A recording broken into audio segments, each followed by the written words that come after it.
dulu macam tu. Memang saya pula kalau susah daripada kecil tak pernah cerita ke orang, senyap je. Duduk bilik. Kawan-kawan makan kat asrama, saya tak ada duit. Saya nangis, ya Allah, saya teringin nak makan macam dia orang, tapi tak ada duit. Ya Allah, tolonglah saya. Saya malam sampai sekarang Ustaz, ulang balik tadi tersekat sekejap. Saya tidur atas buni. Ada orang bagi saya alas tidur. Sampai sekarang saya simpan selimut tu. Saya rasa tu hutang budi. Ada lagi selimut tu kat rumah. Saya ada kat atas lagi. Berapa tahun dah tu? Dah lama dah. 20 lebih. Saya rasa tu hutang budi. Pakcik yang bagi selimut tu pun dah tak ada dah. Dah meninggal. Prof. Hani Muhammad Tahir yang pernah bagi saya selimut. Saya ingat sampai sekarang nama. Cikgu Muhammad Noh bin Jaafar. Cikgu Muhammad Noh. Ni dekat hostel lah. Bin Jaafar. Yang bagi saya alas tidur Cikgu Muhammad Noh ni ada lagi. Cikgu Muhammad Tahir. Yang pernah bagi saya sesuatu, sampai sekarang saya simpan, saya rasa tu hutang budi. Rasa macam dulu-dulu kan, susah masa tu. Dan saya buat kerja macam-macam, gaji pertama RM800. Semua bagi kat mak. Saya tidur kat masjid kat KL. Kadang-kadang masjid kena halau pula, lama sangat kat masjid, tidur masjid lain. Tapi saya sampai jarang-jarang makan, ada kadang-kadang saya siang kerja lain, ada sekali orang selit RM2 dalam poket saya. Saya rasa tu hutang budi. Saya masuk bilik air, saya buka duit RM2 tu. Saya tengok, ya Allah, RM2 saya boleh makan sebab duit gaji dah bagi kat mak. Sebab tu sampai sekarang kalau saya tengok orang pergi Petronas ke mana, memang saya bagi RM10 kurang-kurang. Paling teruk boleh RM5 ke. Saya bagi kat budak-budak Grab tu biasa RM10, RM20. Sebab bagi saya, bagi mereka RM10 tu berharga. Ustaz, sekejap. Saya nak mencelas sekejap. Tapi kan kadang-kadang bila kita jumpa orang-orang macam ni kan, dekat petrol station ke ataupun dekat mana-mana saja, kadang-kadang kita pun rasa macam boleh tak aku nak kasih duit ni, macam rasa takut pun ada, rasa macam adakah boleh. Dia akan rasa saya pergi mana-mana saya dah macam cakap hadiah je, saya kata hadiah. Tak hadiah ambil. Kalau perasan saya cepat-cepat saya dah macam bagi je, saya kata hadiah. Siapa-siapa pun, bukan kita bagi sebab dia susah, tapi kita bagi sebagai, saya selalu cakap saya nak bagi hadiah kat awak, tapi saya tak ada apa nak bagi. Jadi saya bagi duit je lah, senang. Kita takut dia orang rasa tersinggung. Kita takut dia orang rasa tersinggung because kita nak kasih duit. Faham tak Ustaz? Okey, biasa orang dia seronok tamu pakcik-pakcik, makcik-makcik. Kita cakap macam ayah saya. Kalau ayah saya bagi duit. Walaupun ayah kita ada duit kan. Kita bagi duit. So, kita kata pakcik ni macam ayah saya, macam mak saya, macam keluarga saya. Mana-mana saya pergi, saya ulur duit je. Saya jangan cakap sedekah. Sebab sedekah nanti dia ingat dia susah kan. Baik. Jadi kalau saya jumpa orang mana-mana, saya cakap hadiah. Walaupun dia susah ke senang, saya anggap macam hadiah. Kita beri bukan sebab dia, kita beri supaya Tuhan sayang kita. Baik, okey. Sambung balik tadi cerita. Sambung balik saya cerita pun tadi. kerja, banyak minta kerja semua tak dapat. Semua tempat kerja saya pergi, semua tak dapat. Dulu kan ada janggut sikit, tak panjang macam sekarang, sikit je. Lepas tu tie pun pinjam dengan kawan, pakai tie nak pergi interview, pinjam dengan kawan. Tumpang motor kawan. Banyak tempat saya pergi interview semua tak dapat. Ada yang campak resume. Jadi kenangan. Sebab tu kalau orang marah kita yang kecil hati, adik-adik muda-muda kan, satu hari dia jadi kenangan dalam hidup kita. Buat kita lebih bersyukur dan lebih menghargai orang lain. Sampai banyak kerja tak dapat. Last sekali saya dapat kerja dengan Datuk Fadilah Kamsah. Datuk Fadilah Kamsah dengan Prof. Hani Muhammad Tahir. Dia orang cikgu saya lah, 4 tahun saya kerja dengan dia sebagai penceramah. Semenjak itu tiba-tiba rezeki saya pun mula mudah sikit. Kerja ceramah, ingat lagi bagi ceramah pada bos-bos Shell ni. Tapi saya naik apa tau, naik motor buruk, parking jauh-jauh. Sebab nak ceramah pasal motivasi. Itu motor buruk, lesen pun tak ada. Saya ambil lesen dah lambat, dah tua-tua baru ambil lesen. Kalau polis tahan tinggal motor-motor sekali sebab tak ada duit.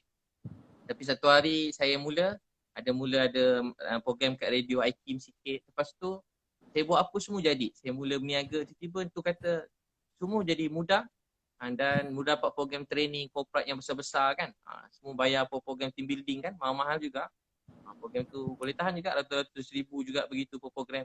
Jadi tak berhenti program. Program 3 hari dapat sekian, tak berhenti. Sampai ke kerajaan pun kementerian, seluruh kementerian tu datang kursus dengan saya 3 hari. Ustaz cari ke mereka yang datang? Masa tu awal-awal saya cari, lepas tu saya ingat lagi saya pergi present dulu, banyak tempat siap. Saya kena marah, saya punya presentation tu kena campak kena di lambung, datuk-datuk tu lambung dekat tong sampah dulu-dulu. Tapi kemudian tu rezeki mencurah-curah, tak berhenti-berhenti dah. Dan saya pun saya ingat lagi, sebab tu saya suka buat sendiri. Saya hantar buku, banyak syarikat buku, maafkan masa tu tak nak buku saya. Dalam saya cetak buat syarikat buku sendiri. Alhamdulillah buku-buku tu memang syukur kat Allah. Saya pun ada satu Ustaz bagi. Macam mana? Saya ada buku Ustaz bagi. Oh ada buku kan? Yang Ustaz bagi Insting dekat to Meletup few Bidadari years ada ago. kan? Masih ada. Buku 11 Amalan Kaya. So buku tu jadi laris sangat. Dan saya buka restoran pun syukur pada Allah ada Paramount Coffee House tu. Dan rezeki pun mula mencurah-curah. Tapi yalah saya kerja berceramah kan ustaz-ustaz. Jadi saya memang sorok-sorok lah. Kalau kereta semua sorok. Kereta sorok. Rumah pun sorok bagai buruk-buruk sikit. Tapi sekarang baru orang ternampak mungkin sebab YouTube, Tapi sebab terpaksa video. juga kadang-kadang kalau nak tanya saya mengaku. Dulu tak mengaku. Kalau dulu memang tak mengaku. Kenapa sekarang kena terpaksa mengaku Ustaz? Sebab kalau tak mengaku nanti orang ingat kita macam susah ambil duit derma. Saya sebenarnya ramai minta nak sumbang. Jadi saya segan bila orang minta nombor akaun kat saya. Kawan-kawan kan tak bagi, macam kalau bagi nanti takut ada macam-macam orang kan. Takut ada macam-macam takut ni. Jadi senang saya buat je satu akaun supaya tak fitnah. Saya buka satu pertubuhan kasih umat Malaysia. Jadi akaun tu memang asing, ada orang lain, ada audit dia semua, bukan saya yang keluarkan duit lah, tapi saya tahulah keadaan akaun tu semua. Memang khas untuk bantu-bantu orang juga. Saya buka dalam baru-baru ni juga saya buka. Sebelum PKP lagi lah. Jadi mereka ni yang minta number akaun Ustaz ni, mereka ni mungkin tak tahu apa yang Ustaz ada dan Ustaz selama ni menggunakan duit Ustaz sendiri untuk membantu ramai orang kat luar sana. Betul tak? Itulah ramai kawan-kawan. Banyak yang menyumbang juga. Artis pun ramai juga. Ada yang kawan-kawan. Ada yang suruh rahsiakan nama. Ramailah. Okey. Apa tadi saya nak cakap, bila Ustaz perasan yang rezeki Ustaz tu makin mudah, makin mencurah-curah tu kan. Bila Ustaz fikir balik, apa sebenarnya Ustaz buat yang buatkan Allah mudahkan pekerjaan Ustaz dan rezeki-rezeki tu datang mencurah-curah? Saya daripada kecil doa satu hari nanti saya nak jadi asbab hidayah untuk semua manusia sebelum saya mati ni. Dan niat saya dapat beritahu apa tu Islam pada seramai mungkin pada orang bukan Islam. Bukan maksud nak paksa masuk Islam tak. Saya nak mereka cuma rasa sayang pada Islam tu. Sebab pada dulu kan, maaf dulu orang faham Islam ni orang ungkapkan teroris. Islam ni selalu macam hukum orang, kerja macam kasar. Itu yang dibayangkan pada seluruh dunia. Dan kita tak tahulah dia media ke atau memang benar-benar terjadi ke, campur-campur lah. Sikit segelintir orang. Jadi saya nak beritahu pada semua orang yang sebenarnya Islam ni ialah kasih sayang. Islam ni nak semua manusia bahagia. Tanpa mengira agama bangsa. Islam nak semua orang gembira, bahagia dan menjadi rahmat kebaikan buat semua orang. Walau pada orang jahat, maaf, walau pada pelacur, maaf, walau pada orang yang orang kata tak guna penagih dadah, dia boleh ubah semua orang. Dan saya setakat ni kalau jumpa siapa-siapa, ramai yang berubah. Yang ikut saya tolong sekarang, syukur ke Allah. Ada yang ramai abang-abang yang dia tak pernah semayang. Yang ramai bantu-bantu dah makin ramai ni. Ada yang tak pernah, walaupun dah umur, maafkan, walaupun orang hebat-hebat dah, orang kaya-kaya juga hebat-hebat, tapi dia dah lama tak semayang, dah lama tak puasa. Tahun ni kali pertama semayang, kali pertama puasa. Alhamdulillah. Saya tak paksa pun, dia ikut tiba dia rasa dapat, ramai begitu. Jadi macam rasa terharu, rasa bahagia. Tu saya buat macam tu lah. Saya buat program keluarga sunnah, memang ramai. 7,000 orang datang. Nanti jemput datang ni lepas InsyaAllah. InsyaAllah. 7,000 orang, Ustaz, baru 7,000 orang datang. Khusus sehari seminar. Satu event 7,000 orang? Satu event 7,000 orang. Itu pun dah berapa dah tu? Apa yang ramai yang nak bercerai, tak jadi bercerai. Macam mana? Itu pun dah berapa dah Ustaz dapat kumpul daripada satu event? Dan duit tu juga yang Ustaz dapat bantu mereka ramai bagi rumah, sewa rumah. Tu kata orang kadang ingat macam sewa dewan murah kan. Dah tentu kalau saya buat event, saya buat macam konsert juga. Pentas macam konsert. Kurang-kurang 200,000 juga persiapan apa tu. Lampu-lampu. Lighting and all that, 200,000. Orang kadang bayangkan sewa dewan 10,000. Ya, macam dewan kahwin zaman dulu for sure, kan. Tak ada, bukan. Dewan sekarang paling kurang harga harga 120,000. Kalau dewan maib yang besar sekarang jadi tempat PKP ni, COVID ni. Jadi dewan semua sekali. Tapi memang banyaklah dapat. Kalau bayangkan kalau begitulah. Kalau 7,000 orang, seorang RM100 kan. Jadi dah 700,000 kan. Betul. Dah RM700,000. Yalah. Satu hari punya program. Alhamdulillah. Murah rezeki. Tapi bukanlah macam ceramah. Kalau ingat saya buat kerja ceramah kat masjid, kuliah-kuliah. Fokus saya bukan begitu. Itu tambahan je lah. Keutamaan itu kalau orang nak sangat saya pergi. Tapi keutamaannya pada program training, motivasi. Semoga lebih ramai anak-anak Melayu ataupun rakyat Malaysia, anak-anak Islam lain dekat luar, dekat di Malaysia ni yang akan menjadi orang kaya raya yang sudah juga orang yang dermawan dan yang boleh membantu ramai yang lain. Ustaz tahu tak, kalau tadi Ustaz punya doa Nilofa pun orang paling kaya juga ni dalam Malaysia kan? Masya Allah, saya masih lagi bekerja Ustaz untuk jutawan yang kaya ni. Membantu saya sampai luar negara semua sekali. Tahniah Ustaz, cakap pasal luar negara dan juga saya sebenarnya kan Ustaz, saya 5 tahun lepas masa saya pertama kali pergi ke New York, masa tu pertama kali saya nak keluar, saya sampai daripada airport sampai dekat rumah, dekat apartment saya sewa for 1 month, 1 bulan saya sewa. Saya takut nak keluar. Sebab masa tu tengah teruk tentang teroris, masa tu tengah ada isu orang tengah tembak orang Islam and all that, sampai dekat masjid, dia pergi tembak kat masjid di New York sendiri masa pada ketika itu 5 tahun lepas. Dan saya sampai seorang diri di New York, dan masa tu saya nak keluar dekat New York City Center sendiri, saya takut macam mana orang nak macam manakah tanggapan mereka ni terhadap saya, perempuan yang bertudung sorang-sorang jalan dekat New York. I was really scared, sangat-sangat takut. Bayang berdebar lah Ustaz, tapi saya kuatkan hati saya, cakap you know what, Allah akan jaga aku. Tapi kalau betul lah aku kena attack ke kenapa ke, dan kita redha lah. Dan saya kuatkan hati saya jalan, tapi surprisingly pada hari yang sama, ramai orang kat sana kan, diorang they're very open minded. Ramai ni orang yang bukan Islam, orang yang berkulit hitam, orang Mat Salleh yang tegur saya yang macam, oh you look so beautiful, yang tegur, and then diorang pandang tudung tu bukan sebagai simbol macam nak cakap, macam mungkin satu fashion ke ataupun berlainan dengan mereka yang lain ke. Jadi itu juga merupakan salah satu inspirasi ataupun the moment saya tersentak, di mana saya cakap, you know what, bila saya pakai tudung, bila dekat Malaysia, bila saya pertama kali pakai tudung, saya ingat lagi ada beberapa brand yang di sini yang tak nak bagi saya pinjam baju. Dia kata kami tak represent mereka yang bertudung. Maksudnya orang yang pakai tudung tak boleh pakai baju-baju saya, macam itulah ibaratnya. Jadi disebabkan tu saya menggunakan pentas fashion ini untuk berjihad ataupun berdakwah. Saya cakap, aku nak meletakkan orang Islam yang menutup aurat, yang pakai tudung di pentas antarabangsa. So aku nak pergi ke event-event yang di mana semua orang yang tak bertudung, aku ada kat situ bertudung. Aku nak muncul di majalah-majalah yang tak pernah keluar orang pakai tudung. Aku nak jadi orang pakai tudung. Sebab aku nak tunjuk yang orang Islam mampu juga berada setaraf dengan mereka yang bukan Islam. Ada banyak orang Islam yang dah muncul dan dah pergi ke tempat tu, tapi mungkin mereka tak bertudung. Tapi ni merupakan simbol orang Islam perempuan kan, untuk orang wanita. Jadi saya memilih cara inilah sebenarnya, tapi saya tak pernah bercerita ni secara terang-terang kepada ramai orang, sebab saya tak nak cerita kongsi selagi saya tak capai apa yang saya nak. Tapi mana kita tengah bercerita pasal ini, saya nak Ustaz doakan saya supaya. Tapi tahniah Nilofa, tahniah. Sebab memang hadis Nabi SAW kan, bang siapa bekerja kuat untuk bantu orang miskin, anak yatim, dia sedang berjihad. Saya selalu tanya kat anak-anak, siapa nak berjaya, semua angkat tangan. Siapa nak kaya, kalau tanya sekolah, semua dah tak nak angkat tangan. Siapa nak jadi terkenal, semua tak angkat tangan. Macam berdosa kalau terkenal.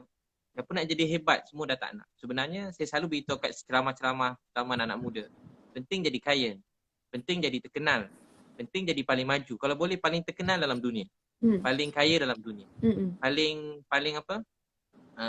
paling jadi pemimpin yang paling hebat dalam dunia, supaya kita menjadi contoh untuk ramai manusia dalam dunia. Tapi bukan maksud kita hina orang lain, nasib orang beza-beza. Tapi kalau ada kemampuan rezeki Allah, jadi yang paling terkenal, jadi yang paling kaya. Bukan nak bawa orang kepada kita. Kita nak bawa orang kepada Tuhan. Dan kita nak orang kenal Islam ni apa dia. Dan kita nak semua manusia bahagia. Tak semua orang diberi rezeki macam Nilofa jadi terkenal. Betul. Saya nak orang kenal Islam melalui saya. Betul. Jadi memang penting gunakan semua apa yang termasuklah media semua ni untuk manusia dekat dengan Allah SWT. Masa hidup kita ni suntuk singkat. Tapi apa sahaja yang kita ada, kita kerahkan gunakan untuk kebaikan. Jadi Nilofa sedang berjihad. Bukan senang nak pergi luar negara, nak bertudung kan. Bukan senang.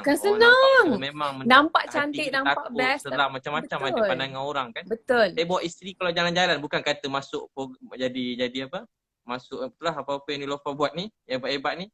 Baru berjalan dekat mana-mana luar negara, bawa isteri pun saya dah, orang kan pandang, pergi ke airport kan. Saya pakai ni kan, Burdah pula. Memang mana-mana kadang dia orang bebel, kita faham pula dia bebel kadang, mana-mana negara lah tak sebut. Dia tengok pun dia macam rimas jugalah kan. Ustaz, saya pernah Tapi kena banyak nampak kali. boleh begini jadi orang hebat, tahniah, supaya orang tengok oh orang Islam ni dia orang bukan benci sebab dia telah disalah faham tentang Islam. Betul, Jadi siapa yang nak bagi dia orang faham? Kita. Oh, rupa orang betul. bertudung, Ubah pandangan orang mereka. yang tutup aurat, bertudung, pakaian yang baik, rupanya boleh menjadi contoh buat semua manusia dalam dunia. Betul. Saya selalu cakap, orang kata tak penting terkenal. Saya tanya adik-adik suka siapa contoh kan? Adik-adik suka orang, contoh anak-anak kita kan, anak yang muda-muda kan, semua nak jadi macam orang Korea contohnya. Jadi tak salah kan, tak salah. Tapi sebab apa dia orang suka? Sebab dia nampak Korea tu terkenal. Jadi sebab tu kita orang Islam kena jadi terkenal supaya jadi contoh yang baik.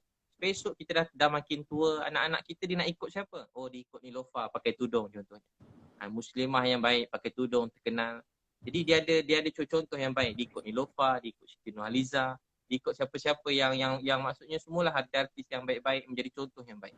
Jadi, Nabi SAW bersabda, barang siapa mulakan satu kebaikan, diikuti oleh orang ramai, sampai kiamat dapat pahala pada orang yang mulakan.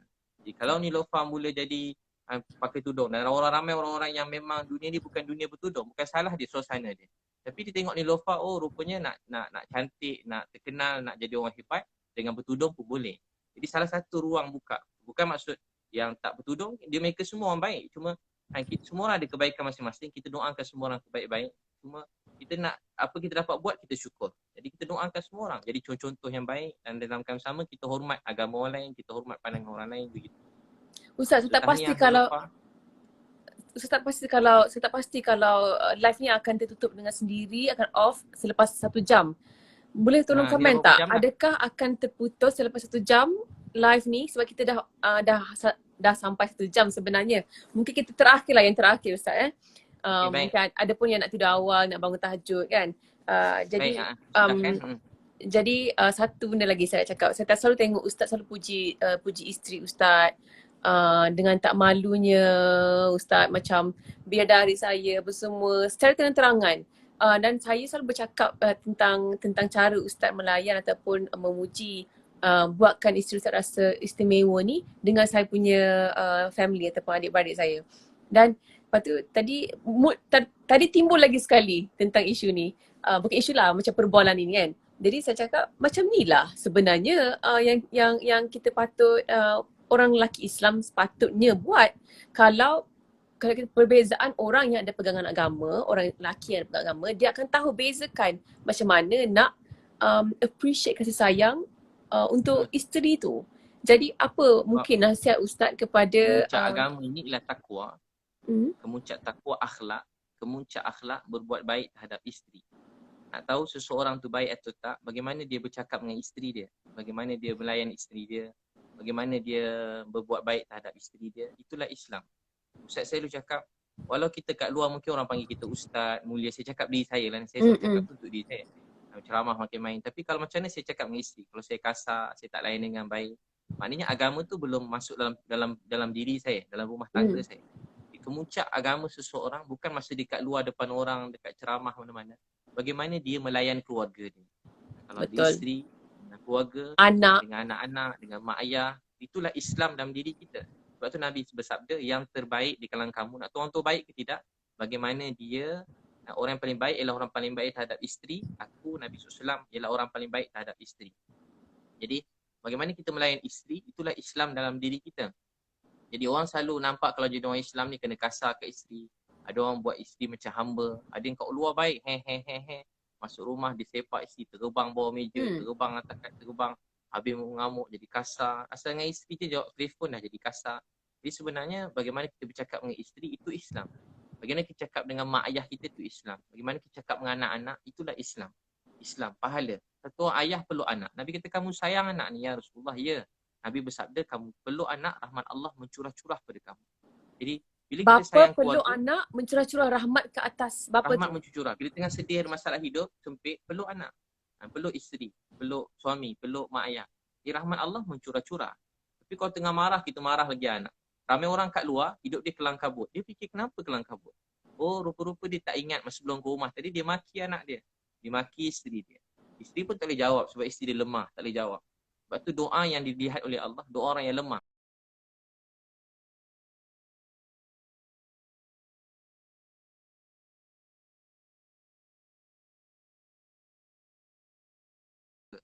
termenung, dia sakit kepala dia, jadi teruk. Jadi orang-orang yang macam ni nampak tak ada kuasa. Isteri, anak-anak kan macam tak ada kuasa nampak selalu dalam ni. Tapi orang macam ni kalau mereka berdoa sesuatu untuk suami, untuk keluarga, rezeki tu berkat. Sebab tu saya selalu sebut, orang yang sayang isteri dia, hormat isteri dia, jaga kepercayaan isteri dia, dia urus dengan baik, nanti Allah beri rezeki dia mencurah-curah. Sebab tu kalau suami nak sesuatu, isteri dia nak, jadi cepat dapat. Tapi kalau suami dia nak, isteri dia tak nak, biasa lambat sikit dapat. Jadi sebab apa? Sebab satu hati dalam keluarga. Sebab tu keluarga ni ialah kemuncak agama dalam diri kita. Bagaimana kita melayan keluarga, itulah Islam. Sebab tu waktu ni rezeki Allah, kita dapat banyak masa bersama keluarga kan. Jadi sebab tu jangan kena tunjuk contoh yang baik. Saya memang saja, kalau orang tanya ustaz nak tunjuk, memang saya saja tunjuk. Sebab saya dengar Nabi bersabda, siapa jadi contoh yang baik sampai kiamat dapat pahala. Jadi saya memang saja tunjuk perkara yang baik-baik supaya orang tahu, oh tak salah rupanya kalau suami yang masak, tak salah kalau suami tu sapu rumah, tak jadi hina pun kalau kita pergi buang sampah. Dan takkan jadi hina kan kalau kita puji isteri kita. Tak jadi. Kerana orang anggap benda tu macam tak baik, tak patut. Sebenarnya itu agama dalam diri kita. Jadi mungkin sebab supaya Allah sayang kita. Sebab mungkin Ustaz pemahaman ramai lelaki Melayu lelaki Malaysia lah kan di sini kan, isteri yang kena buat kerja-kerja rumah, suami keluar kerja. Jadi bila balik tu kebanyakan kerja tu di isteri yang tanggungjawab isteri macam tu.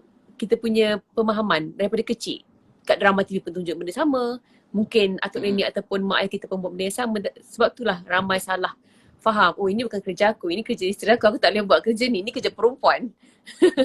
Jadi sebenarnya kena sebuah keluarga kan, dia sibuk memberi kan. Saya cakap sebagai suami sibuk memberi, isteri pun sibuk memberi. Dan hidup kita untuk redha Allah. Yang penting kita dapat bawa isteri alarang kahwin biar sampai syurga. Pegang tangan isteri sampai masuk syurga. Dunia ni tak lama kan. Banyak orang-orang yang besar-besar, kaya-kaya, hebat-hebat pun dah tak ada dalam dunia. Atuk nenek kita dah tak ada. Mak saya dah tak ada, orang saya sayang betul dekat saya pun sayang kat dia, tapi dia dah tak ada. Satu hari semua mesti pergi tinggalkan dunia ni, tak ada orang yang kekal dalam dunia. Jadi apa yang berharga dalam dunia ini ialah bilik kasih sayang, kebaikan, cakap lemah lembut, kita mendoakan kebaikan, bangun malam menangis pada Allah, saling hormat menghormati, rasa sayang pada semua orang. Bila kita buat begitu, Tuhan sayang kita. Kita sayang pada semua orang, terutama keluarga kita. Mulakan daripada rumah tangga, dengan jiran-jiran, kita banyak mengalah, tak jadi hina kita memaafkan. Riwayat Bukhari, ada orang masuk syurga, sifat dia apa? Memaafkan. Sifat dia apa? Memaafkan orang lain. Dia ingat dia tak ada amal lain, rupanya dia memaafkan orang. Begitulah, terima kasih Nilofa. Allah terima. Kita doa sama-sama, mudah-mudahan Allah terima kita. Ya awal al-awwali. Baik. Terima kasih banyak-banyak Ustaz. Semua ini. Ya akhir al-akhirin. Ya zal quwwatil matin wa ya rahimal masakin. Ya arhamar rahimin. Ya Allah, Tuhan kami yang sangat sayang kami. Tak ada siapa yang pernah sayang kami seperti mana Engkau sayang kami. Ya Allah, ampunkan dosa-dosa kami, mak ayah kami, isteri kami, keluarga kami. Pandang kami kasih sayang belas rahmat-Mu ya Allah. Kami tahu ujian ni sebab Engkau sayang kami. Tolonglah ya Allah, COVID-19 ni Kau angkatkanlah ya Allah. Kau hilangkan ya Allah, sembuh sihatkan, kembalikan kami seperti hidup kami sedia kala ya Allah. Bantu orang miskin, anak yatim ya Allah. Ada orang lapar, susah kat luar sana. Makan kenyang, tidur